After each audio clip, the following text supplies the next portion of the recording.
Well, I want you. I do. Like, I want to be lying in bed with you. Okay, and why is it taking you this long to talk to me today? And why do you walk past me like I'm invisible? Oh, you noticed me? Walk past. Yeah. There's something going on with this season. I don't know whether it's the edits or just the cast or whatever. Something about this season is a bit slow, and I'm not buying the waterworks from Zanti. Is she crying because she's upset that Zayn is in a couple, or is she crying because she's worried she might go home? And also, oh my God, make it make sense. Hannah and Nico, I think, are playing the system. That's the impression that I get, because there was no reason for them to argue in the Hideaway. There was no reason at all. And then Mimi needs to just come up and say she really likes Dylan and stop playing games, because we are not buying it. It's either she likes Dylan and she wants to be in a couple with him, or keep it moving. Anyway, hey there, thanks for stopping by. It's your girl Valerie. Welcome to my channel. If you're new here, don't forget to subscribe. Click the like button, turn on the notification bell for when I upload new videos, and definitely leave a comment. In this episode, I'll be reviewing Love Island Australia, Season 6, Episode 8. I've been supporting you, I've been cheering for you, and now you're about to make me sort of turn against you. Because I don't get the audacity to be crying like she's at a funeral, seriously. And for Zayn, of all guys in the villa, for Zayn, I don't think she's crying because she really likes Zayn. I think she's crying because she knows she doesn't have a connection with anybody else, and she's worried she might be following her friend Alicia home, because that crying is way too much. Her conversations with Zayn are not that deep. It's only been 4 days. So for her to be crying like someone has passed away, no, that ain't it. That really ain't it. And it was really distressing, because now Sydney became upset, because what does she do? She's picked someone and then his girl is crying like that. That's not her goal. She's not there to make people cry. She's there to look for someone. She understands how, this girl might be upset, because when she did Love Island the first time, she was 22 years old and she was very emotional. So she understands lack of maturity. But still, at the same time, Zanti is doing a bit too much. As far as I'm concerned, she's doing too much. She needs to calm herself down. There's no need for her to be crying like this man did anything special for her. He barely came to console her the first time she cried. So I don't get why she's crying like this. She's actually getting on my last nerve. I'm sorry. She is. So you have the thing about Zayn as well is, with Zanti, he was performative. And then when he saw that, you had Sydney crying, he went and is consoling Sydney as well. And it's like, so you can go and console someone, but it just depends on whether or not you want to console them, because you told us you couldn't go and console Zanti because you didn't do very well with tears. But there you are, consoling Sydney. Make it make sense. I don't get it. Everyone else in the villa felt bad because now Zanti was crying and nobody knew what to do or how to console her. So her friend Hannah had to take her into the bedroom and make her laugh and stuff. And it's like, seriously, it's not this deep. It really is not that deep. All the islanders get ready for bed, and you have Mimi having a conversation with Dylan. We didn't even hear the conversation, though. I would have loved to hear that conversation, because she had a conversation with Dylan. In a confessional, she said, she really wants him to graft, because now him seeing her with somebody else might make him realize that he actually needs to graft harder for her. And it's like, girl, this guy ain't it. The guy you're swapping Dylan for is going to make you cry. You're going to cry a river for this man, because this man ain't serious. He reminds me of Nathan, if you've watched Too Hot to Handle, the South African, the one who spent all the money. And Lana was so furious. At one point, he had to be sent to a retreat on his own to try and rehab him. This is who Steph reminds me of, even though I haven't watched Love Island France. So Mimi jumps into bed with him. She's having conversations with him, and he's saying, oh, this is what you look like without makeup. And she's like, oh, don't you like it? And it's like, well, Dylan said he likes it without makeup, so let's see what happens. Well, he was able to redeem himself, and he was able to say, yeah, I do like you. Obviously, he had spoken to Dylan before and said, I had to do it. I'm so sorry. I spoke to Mimi, and then I just decided I need to swap. And Dylan is okay with it. He's not there for the pressure. He just said to him, it is what it is. You're here for yourself, and you have to do what's in your best interest. Everybody else is jumping into bed. And you have Zanti complaining to Dylan, oh, why is she wearing sexy pajamas? If you stolen someone's man, you wouldn't be wearing sexy pajamas. And it's like, yes, you would. You dumped Kane, and the next thing you're making out with Zayn in bed. So you have no legs to stand on. Mind your business. If this man comes to you, amazing. If he doesn't come back to you, amazing. But there's nothing you can do about it. At this point, I now want Sydney to keep Zayn. That's how I feel. Because I think Zanti is doing a bit too much. I think she's been around Hannah too long that she's suddenly got that gene of being mean and malicious. I didn't like that. For Zayn to sort of say to Sydney, Sydney was saying, I hope you don't snow because otherwise I'll be waking you up. And he said, oh, good luck. I think he was overdoing it. I think he was overdoing it because he wants Sydney to kick him out of bed. That's the impression that I get. And then the lights go out. And it's like, oh my God, everybody's making out. Sophie is making out with Indigo. And yet she said she wasn't sure about the kiss. I don't know whether she's making out with him to see if there is a spark there or whether she can move on. I don't know whether she's going to continue to entertain the idea of going back to Zayn given how Zanti behaved. I think everyone is now going to stay clear of Zayn because of that. Well, Mimi and Steph, we didn't see what they were doing in bed, but obviously you had the other couples making out. You had Em and Taylor, they were going to town. Hannah and Nico, that's a given. They always do that every single night. So there's no surprise there. This villa is boring. Bring back season 8, please, because this villa is boring. Bring back season 8 and its toxicity, because everyone in the villa is annoying. They really are. I like the fact that during the night when Zayn was snoring, you had Sydney say, let's go back to the pool deck. I want to recouple. This is too much. Anyway, in the morning, Zayn wakes up and he walks straight out and he goes and he starts working out. Zayn, for me, I don't think is interested in either Sydney or in Zanti. He might be leaning more towards Sydney, and I have a feeling if Zanti were to go home, then he would actually put in an effort with Sydney, because we've seen him make an effort with Sydney. Everyone wakes up and they go outside, and you have Zanti sort of saying, if Zayn doesn't make me a coffee, then that's a strike for him because he hasn't spoken to me since morning. And it's like, if he hasn't spoken to you since morning, if he's ignoring you, maybe that's a sign for you that there's nothing there and it's time for you to move on. Don't you think so, Sherlock Holmes? Don't you think that's a better idea for you to move on and find your person instead of you continuing to wait for this man and showing him that you really like him when he's not interested in you? I feel like Zanti, if she was going to get rid of Kane, she should have gone for Indigo, because he's cookie cutter, he's cutesy and stuff, and so he would be better for her. He would be more caring because he keeps checking up on her to make sure she's okay. And so I think Indigo would have been better for Zanti than actually Zayn. Zayn doesn't have the sort of what can I say, the empathy to sort of understand what she's going through. You have Mimi and Steph having a conversation, and Steph is trying to suss out where he stands when it comes to Mimi.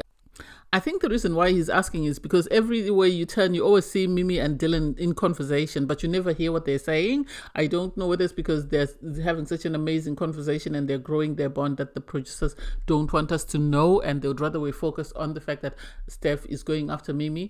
Mimi says, well, everything she's wanted in a guy, Steph is giving her, but physically she's attracted to Dylan. And so this is where the problem lies, because Steph's ego is bruised and he can't go back to Sophie because he dumped Sophie because Mimi gave him the green light, when it appears as though Mimi gave him a green light because she was trying to sort of make Dylan jealous. And Dylan is very laid back. He reminds me of Nate. He's very laid back. He doesn't want any beef. He doesn't want any nonsense. He's just moving along just slowly. And he's actually been respectful, given the fact that Mimi recoupled with someone else. He could have easily started grafting the girls because Sydney likes him, but he's decided to just be laid back and just wait and see what happens. So I really hope Mimi gets her head on straight, otherwise Dylan is going to be stolen by somebody else. So Mimi pulls Dylan for a chat. Is it me, or does it seem like the Love Island producers are sort of trying to force a love triangle?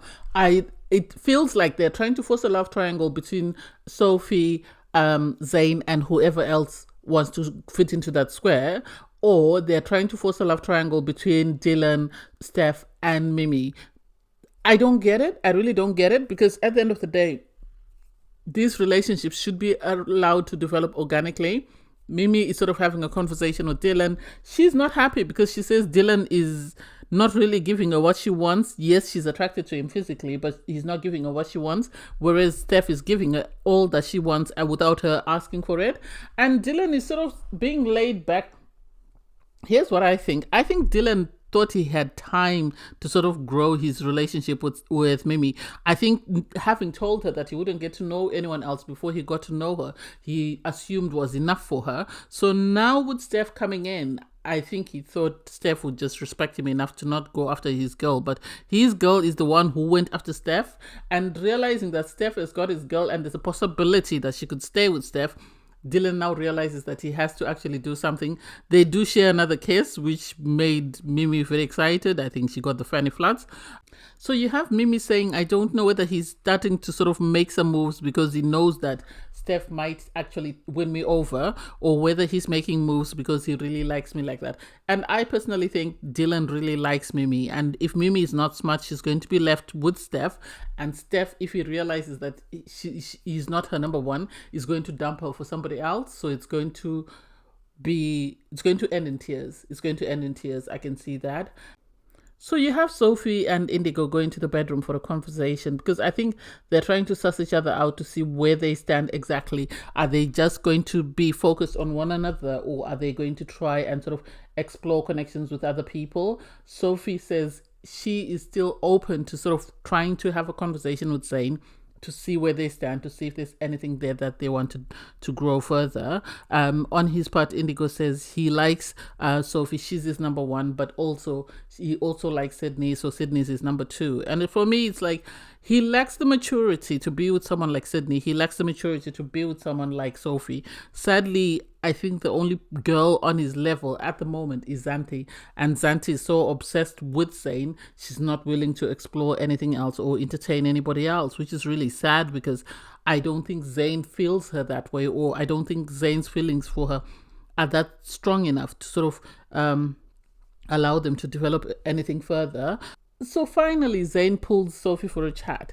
And for me, I think it was producer driven. I think the producers were tired of sort of trying to get these people to sit down, and eventually managed to convince Zayn to go for a conversation, because he's already been with Sydney, so he can't refuse to speak to Sophie because he's already tried to explore a connection with somebody else.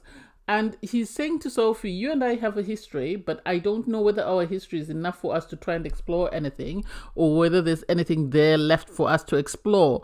And seeing his conversations with all three girls, Zanti, Sophie, and Sydney, I feel like his conversations with Sydney were way better than his conversations with any of the other two girls. And even Sophie, on her part, knows that it seems like she's going to be sort of number two or number three on his roll call, and she says her red flag is that she likes guys that don't like her. And it's like, well, if you know that and if you acknowledge that, why are you continuing to try and pursue anything with this man? This man doesn't appear to feel you at all. He feels like, or it comes across as though he's just entertaining you because he's been told to entertain you. Otherwise, he's not really that interested in you. If I were to sort of line up Zayn's girls according to how he treats them, I would say Sydney's number one, because he's always checking up on Sydney. Zanti number two, and then sadly Sophie's number three. So Sophie needs to fall off. Even Zanti needs to fall off. I think Sophie needs to go back to Steph, and Zanti needs to go to Indigo, and then he can stay with Sydney. I think that makes more sense, in my opinion, than the current couples as they are. So the islanders get ready for the night. They pick up their drinks, have their toasts, and then you have this conversation between Zayn and Sydney. And he's telling Sydney that I don't feel like we would work on the outside. He wouldn't work on the outside with any of the girls because he's Mr. Hit It and Quit It. So what's the difference now? I don't get it. So he tells her we wouldn't work on the outside. So I don't know what we can do. And Sydney was like, stop. You don't need to explain yourself. I was just about to tell you the same thing, because we haven't spoken all day, so there's really nothing to say. The islanders then receive a text message to gather around the pool deck, and it's revealed that there's a goddess that has decided to recouple, and everyone is anxious.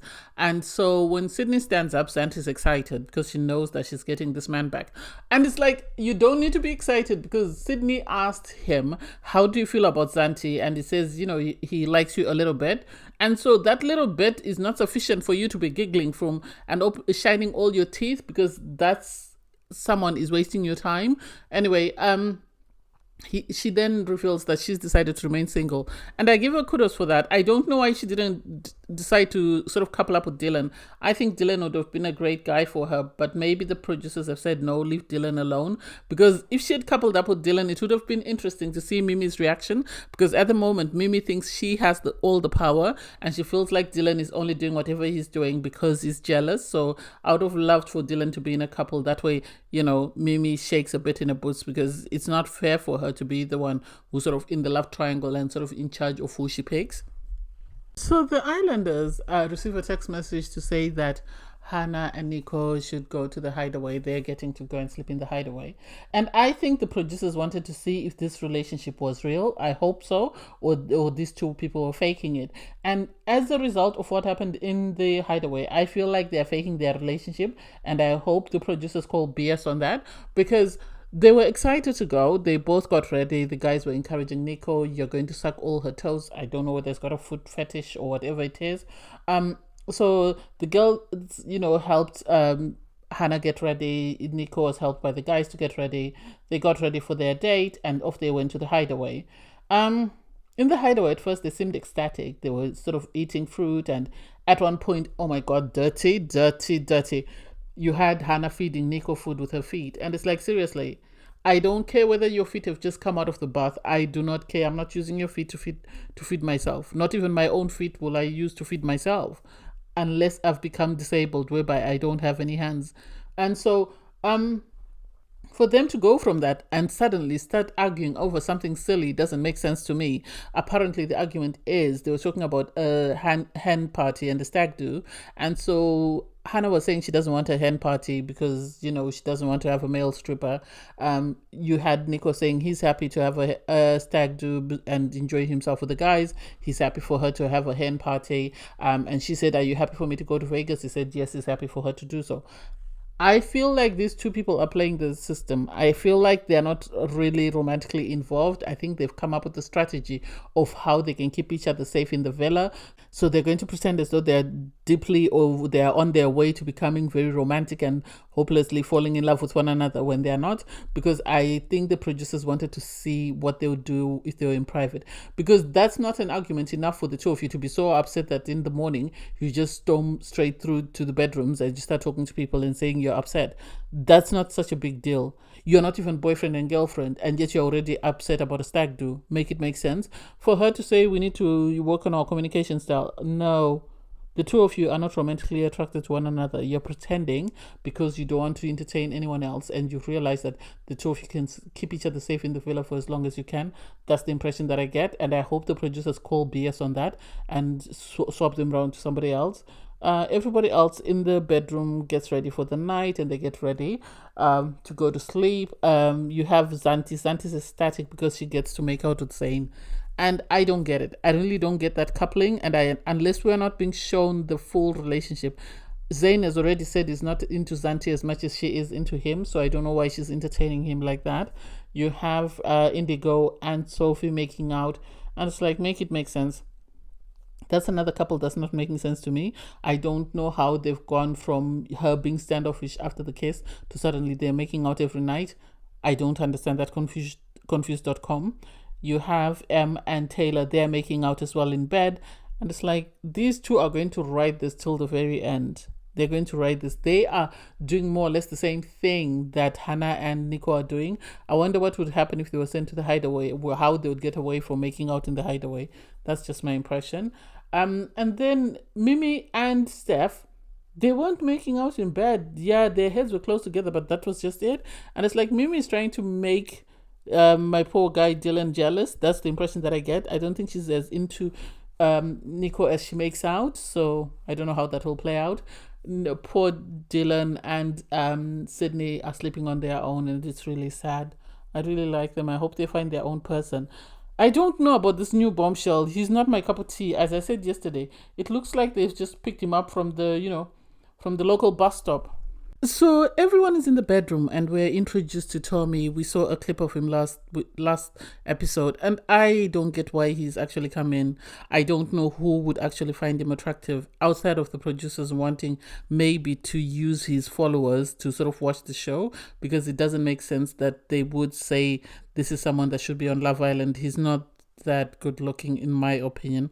I don't know whether it's the fact that he's not good looking or maybe it's just his hairstyle and his little mo because there ain't eight. Apparently, that's the typical Aussie thing. For me, it's a no. It's a pass. He should have either shaved his hair off and that mo as well, and he would have been good looking. It seems the mo and the hair and then the little cap on. Oh my god, it's a bit too much. The girls receive a text message to say that a new bombshell is coming. They are excited. They are jumping up and down. The boys are taken aback. Nico is upset because he's asking, why is Hannah that excited? We only had one bad day. Why is she suddenly so excited? And it's like, this is the problem with Nico and Hannah. They're using each other the way Sav did with that guy last season, whereby they used each other to keep each other in the villa, and then when somebody's type came in, the other person was left single. And this is the feeling that I get with Hannah and Nico. They're going to use each other to keep each other safe in the villa until their person comes in, and then when their person comes in, they're going to jump ship. And it's really going to be sad for the one that's left sort of hanging. Anyway, the girls go out, they meet the new boy Tommy, and for me, he's not it. It really is not it. And I hate the way the boys sabotaged him, because you had Indigo recognize him and say, oh, he's from TikTok, he's the one who eats eggs, and then out of the blue, Taylor ran and made a coffee for Em and brought her an egg, and it's like, why are you doing that? You're trying to sabotage because you know the girls are going to be put off by it because he gave him the egg. And Toby trying to perform for the girls, he had the eggs and that was an immediate turn off for the girls. And it's like, I thought you all would have been turned off by his hairstyle and his mo. It took him eating the egg for you to be turned off. Make it make sense. I think is just there to be on TV. I think he's just there to be on TV because when he was sat with the boys, he was saying to the boys he was looking forward to coming and spending time with the boys. So for me, I see it as a holiday retreat for him that's been paid for by, Channel 9 for him to go and enjoy himself and then come back to Australia when he's good and ready. The girls are sitting there and Sydney's like, he is different. He is different. He is nothing like Isaiah. So I don't get it. I don't know why they're not bringing in any better looking guys, because you'd expect the caliber of guys that they bring in to be of a better quality, just the same as the girls. And I hope in the next recoupling you have Steph and Sydney recouple, because there's no point in them wasting their time sort of trying to entertain any of these people, because none of them is of that sort of caliber that would sort of align or that would match what they would want in a partner. I think Mimi, if she wasn't interested in Dylan, would be an ideal match for Steph, but for Sydney, certainly it's only either Dylan or Steph, and I don't know whether she's dated outside her race. It'll be interesting to see what happens. Anyway, thanks guys for watching. Please don't forget to like, share, comment and subscribe, and click the link in my video to watch my review from episode 7. Bye guys.